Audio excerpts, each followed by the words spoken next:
What I want to talk about today came from Rick, and this idea of this overnight success. He had given a little bit of the story about how he and I met at, where was it, South by Southwest a couple years ago, and he literally said over a couple of beers, he's like, wow, I didn't really know, I knew of him, and I had been to this conference since 2004, even before it was this conference. But he was like, I'm so proud of you. You're such an overnight success. And I looked at him, and I wasn't sure if I was sad by that, because I'd been in the business for 20 years at that point, or excited. So what I wanted to bring to all of you today is not what I normally do. I normally train. I normally walk away with 3 key points about Google Plus or whatever. I mean, I used to train about Second Life, so there's that. Right? That was my first new media, or Blog World talk was on Second Life. So, we've evolved, or I've evolved. So I want to talk about this myth of becoming or being or wanting or hoping to be an overnight success, not just in this field, but whatever you happen to do professionally, if this is a hobby, if this is the tool that you use to get your other message out. It's a myth. And when I describe it to people, I always use this analogy of an iceberg, right? So 90%, and don't look it up on Wikipedia because my percentages aren't exact, 90% of an iceberg is below the waterline. And that's where I work, and that's where all of you work. 10% is above the waterline. That's the part that people see.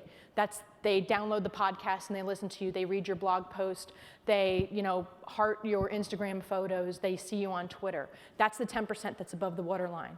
We know that we need the 90% underneath it to get that job done above. So that's what I want to talk about today. This part is really hard for me, to be honest with you, because like I said, I'm a trainer. Like, I want to teach you how to do things, actionable items. What I'm going to do today, because we are all storytellers, is I'm going to share some of my story with you. So I'm going to go back 25 years. That's when I started in this business of tech for me professionally. I was originally going to go to college for mortuary science because I was afraid of people, and I figured if they're dead, it's all right. So that didn't quite work out for me. So I said, where can I go where there's no people? I'll go into tech, right? There's no people. I'm going to sit in my little cave and work on my computer. And now look where I am, right? People. But this idea of working in technology as a young woman, 18, 19, 20, 21, 22 years old in the early 90s, is horrifying for me to think about right now. But that's where my 90% under the iceberg, under the waterline where I work, starts with. So this first part of the story has to do with perception. I was 23 years old, working in a company, worked my way up very quickly, and was one of the managers in the department of 40 techs. And I think there were 3 women, 2 of them were admins, and then there was me. I took a lot of baloney in that job. I loved that job. I worked all the time. I was probably chemically addicted to caffeine at that point. It's what I did. It's what I loved. Computers, engineering, it was in my blood. I realized one day, I did employee reviews and all that business, that everyone that worked for me made more money than I did and had better titles on their business cards than I did. I'm an idiot. I'm 23. I'm going to march right up to my boss's boss, and I'm going to fix this. Meanwhile, I had a job offer from a different company for nearly double my salary. I wasn't willing to take that job for more money because my heart lied with where I was, because I had some sense of loyalty to them. There's perception of loyalty. I had my letter of resignation. I walk into my boss's office. I sit down. And I say, can I have business cards with a better title on it? I didn't even ask for more money. I just wanted new business cards. He went into a rant telling me, you know how expensive business cards are to publish? Right? I'm like, and I sat there, and he yelled at me for what seemed like a day, and he taught me probably the most valid lesson of my life to this point. His name started with a P, and he had this big brass P, like this bookend, on his desk. And he said, do you know what this P stands for, Lynette? And I was like, Paul? And he's like, no, it stands for perception. And the perception of you walking in this room and asking me for a better title on your business card tells me that you think you're better than other people, that your perception that you want other people to have about you is that you're superior, blah, blah, blah, goes into this whole thing. I'm horrified. I'm sitting in this chair. I've got tears streaming down my eyes. I'm in my hands, I'm crumpling up this resignation letter because I'm thinking to myself, my boss's boss doesn't have a very good view of me. I have to be at this company longer until he views me in a better light. And then he looked at me and he said, Lynette, do you know what else this P stands for? And I said, Paul. He said, no. And I'm not going to say what he said it stood for, right? I'm 23 years old, and he leans over his mahogany glass top desk, and he says that word to my face. I lost my mind. Let me just say there were no charges pressed. I didn't give him stitches or anything like that, but I did, I lost my shit. I'm just gonna say it the way that it was. I took that and I threw it across the room. I was so angry that someone could perceive me for just what I look like and not for the hard work, the talent, and the dedication that I had for someone. I did take that crumpled up resignation letter and I threw it at him and I walked out. That lesson stuck with me to this day. And in this digital media revolution, the idea of perception is more important than ever. The perception is the 10% above the waterline, right? What everyone sees on an iceberg, what we put out on Twitter, what we want people to perceive us as.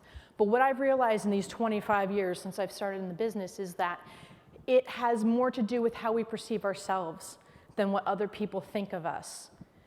If we are so self-monitoring professionally and personally that we're only going to put all the rosy, beautiful things out online, that we're going to edit our audio to the point where we never say, you know, we're human, it's going to happen. We disassociate ourselves with who we truly are. And I think that that is a very big disservice for ourselves because it's not, I don't want to get all like crazy and like kumbaya on us, but going forward, if you don't have a strong sense of your own self-image or your own self-perception of how you see yourself and how you want others to see you, by what you put out there, what you tweet, what you record, what you write, the world isn't going to take you for who you are. It took me from that point, and that was the early 90s, and so my next point, which was this idea of perseverance. That I had worked my way through these amazing companies, and I was like, I'm going to be the next Sheryl Sandberg, and I didn't even know who she was, and you know, this is going to be me. I'm just going to make things happen for myself. This part of the story is hard for me to tell. It was, I had just gotten married, I just had a baby, I had saved money, I was gonna start my own business, and I was gonna start into this business, right? I didn't know what it was gonna do. I was blogging since '97, this was about 2001. So I figured, this is what I'm gonna do, right? I'm gonna ditch corporate, I'm gonna go over here. I have a good self-worth, my professional image is okay now. And then, this part's so hard, 9/11 happened. I had a 1-month-old baby, Rick's daughter's age. I'd begged my husband to stay home with me because this infant was insane. She was colicky, she didn't sleep, blah, blah, blah. That morning, my husband stayed home from work. When I came off maternity leave, the plan was, in my own head anyway, I was going to start my own business. My husband is an independent business person. This is what I wanted as well. Everything in my life changed, and it became survival mechanisms at that point. Because my husband's building where he worked, I haven't looked it up on the map exactly, but where that new Freedom Tower stands, that's where his building was. He should have been there that morning. He is with us home now, thankfully. This idea of preservation, of self-preservation, of going forward and making sure that whatever you do, you can get through wherever you are now. I love this quote, if you're going through hell, keep going. That's the last place you want to stay. So instead of taking this 1-month-old baby and going in and starting a technical and a marketing agency. I again lost my mind, and I took all my money and I opened a scrapbook store. What? My husband's like, are you nuts? And I said, yes, I am, actually. I had this idea that I needed to connect with people. I needed to get away from the technology. I needed to get away from the marketing and the sugarcoating. And I needed to make something more. And let me tell you something, a scrapbook is the original blog and Tumblr, because you've got photos, you've got journaling, you've got the artwork around it. It's like, it was perfect training for this. That store failed spectacularly because I'm really not cut out to run a retail store. Apparently, who knew, $100,000 later. That it taught me lessons about people that I didn't know before. This merger between the tactile and the technology and the people. So this idea of perseverance came through. At scrapbook stores, you normally have this event called a crop where people come, women, late at night, and you all work on your books and usually drink and eat M&Ms and do stuff like that. And it's just like the sewing circle kind of thing. One night I had 3 women come in. All 3 were either current or very former, like recently out of chemo for breast cancer. 3 women, 3 generations, a grandmother, a mother, and a daughter. The daughter was my age. They sat there and they could have made things really bad for themselves and been crying, and they did funny things and they documented their lives this way in books. And one of the ladies had come in a couple weeks later and said that she'd lost that book. And I said, well, you can blog, then it's digital and you won't lose it anymore. That point took me forward to where I am today, which is, well, back then what I wound up doing was I took that idea, I taught women, I taught other store owners, I taught everyone that I could. As my own store is failing, I went back into my career and I found ways to help people preserve their memories online, right? Just like a scrapbook. I took my talents and I put them to better use. I started a podcast in 2004 about scrapbooking, Under the Waterline. No one really knew about it except for the people that cared, right? So I didn't have a huge audience. I wasn't, shock jock kind of thing. It wasn't any of that business, but it was very important for the particular audience that I was at. You couldn't find a more niche audience. Those people saved my life going forward after nearly losing my husband for 9/11 and then going through and losing my store. I started a podcast. I found, does anybody remember Podcast Pickle? Right, okay, right? So we were on the boards, we were doing all of this. I was part of this conversation of what do we name this audio file on the radio, on the internet? That's why my name Lynette Radio, because I was a podcaster, right? So this idea of connecting with people through technology over the internet became so important to me. I started a podcast. I'm not in Wikipedia for this. I didn't put out messages. I didn't put out press releases. I landed a 6-figure sponsorship deal for my scrapbook podcast. I'm pretty sure that's unheard of even to today.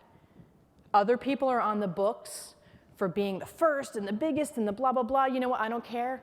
They're the 10%. I work in the 90% because my version of success has to do with something else. And it wasn't to be popular. It was to go to the bank. So I want you to think about that too. Are you Twitter famous or are you bank famous?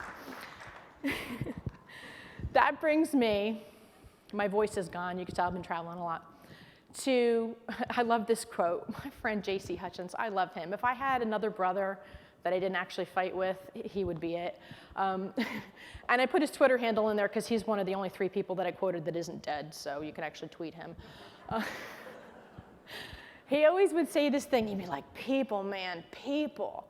And it was either for good or for bad. That scrapbook podcast and the blogs and all of this corporate experience that I had moved me forward. And I could tell you something, the perception of others and the perception of myself has a lot to do with the success that a person gets, like your perception of yourself and how you're worried about how other people see you really can put a hindrance on the overnight success, on the success that you have. Because if you're too worried about making sure other people like you, you're never gonna get what you really need, if you even have taken the time to figure that out. And this idea of this perseverance, if you can't get through the tough times or be willing to roll up your sleeves and get it done, this is not meant for you. Because this journey of mine is 25 years old. So the third is the people. All those two things would not make a difference today if it wasn't for the people. All of you in this audience, I could tell you all right now, I love you. And I say that jokingly, but this conference means a lot to me. This audience in this industry means a very, very lot to me. I started going when it was Portable Media Expo. Does anybody remember that? Right? So it was, in Ontario, California, and we would get kicked out of the pool all the time, and it was this amazing community. Right? Accident hash would happen there. And those people have carried 10 years now, so it's 2014. So we're talking 10 years that this revolution has been going on, that I've been a part of it. I always call myself this D-lister. I am under the waterline. My success lies in other people's success. If it wasn't for the people sitting all of these chairs, the people that I met 10 years ago, the people that I'm going to meet in 2 days, none of this success matters. So when Rick tells me, you're an overnight success with Google+, I was like, damn, I have been working really hard. I didn't just show up one day with all of this talent and knowledge and hard work and failures behind me. So you need to figure out where your success is going to come from. Now, I've never really told the scrapbook story before to anybody that I owned a retail store, because it's something like, well, that doesn't look like the trajectory that you should take as a digital media marketing professional, as a blogger, as a podcaster. But you know what? That's part of my story. And if I didn't have those women sitting there in my shop one day, my trajectory would have been totally different. So I want you to go back and think about the things in your life, the things in your profession that don't look like they fit, but you need to dig and figure out why it's there, why it's supposed to be there. Not try to shove it under the rug or pretend it didn't happen. I mean, mortuary science. I went to college for a little bit for mortuary science. I'm still not sure what that brings me today, but I don't know. I deal with people that don't talk. I don't know what it is. There's a lesson in there somehow. The contacts we make at these conferences, the contacts that we make online, are probably the strongest indicators of our success. My success is under the waterline. And I'm going to give you this really good example of it. When I was very young, my idea of success was when I would think to myself, I am successful, right? Then it changed. Then I wanted other people to say, she is successful. Now, where I am later, 25 years later, is I want people to say, she helped me become successful. That's where the success lies for me. That's what I do. That's where I work under the waterline. So when I see so many people come up to me and tell me, and not just me, but my peers and contemporaries that are also kind of like get on the stage every once in a while or get to teach a class or internet famous, which I am not. I'm under the waterline. They want to know what the secret is. And I said, the secret is you need to go to the rest of your life and pull out the things that matter and figure out how to make the 90% bigger to rise up so you get more of the 10% on the top. I've been on Google Plus for 2.5 years or however long it's been. And Rick said I have 1.5 million followers, which honestly I don't think is impressive.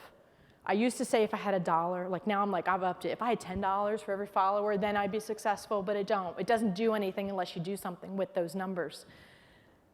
I have people email me and say, I joined the platform a week after you. If I had only joined when you did, I would be an overnight success like you. Really? Did you have all that other stuff? What's under your waterline? What's going on? What's your 90%? Nothing? Oh.